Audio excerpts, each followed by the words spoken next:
Senator Coyle. Senator Gold, as you know, growing Canada's economy, fighting climate change, and keeping up with the global trends in decarbonization are national imperatives. Canadians embrace the urgency to build more national projects and make industries more competitive. At the same time, they want to be reassured that our government is still committed to meeting its climate commitments.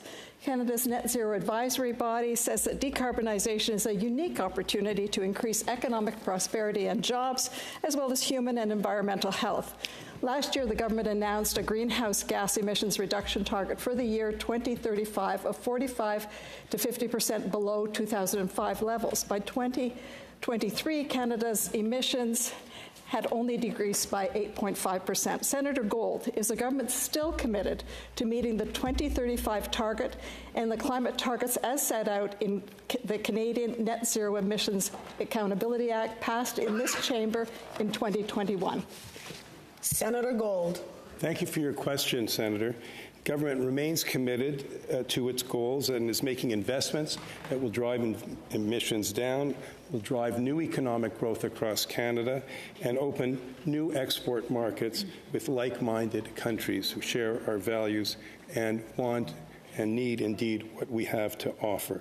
As the government works to build a stronger Canadian economy, it will not lose sight of the choices that these actions will have on future generations, on our environment, and those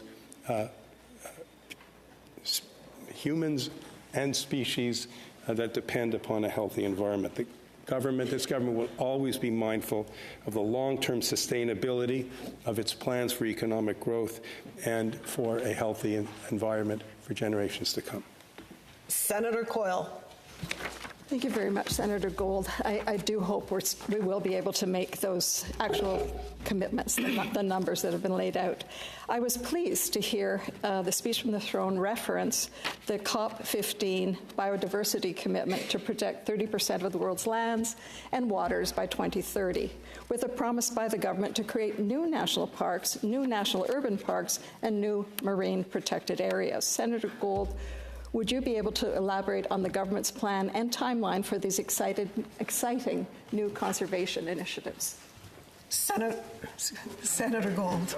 For underlining this government's commitment to continue to protect larger areas of our natural, marvelous country, whether on land or in the marine environments. Unfortunately, I'm not in a position to comment or provide information about the timetables for that work, but I have confidence that this work will be done seriously and with urgency.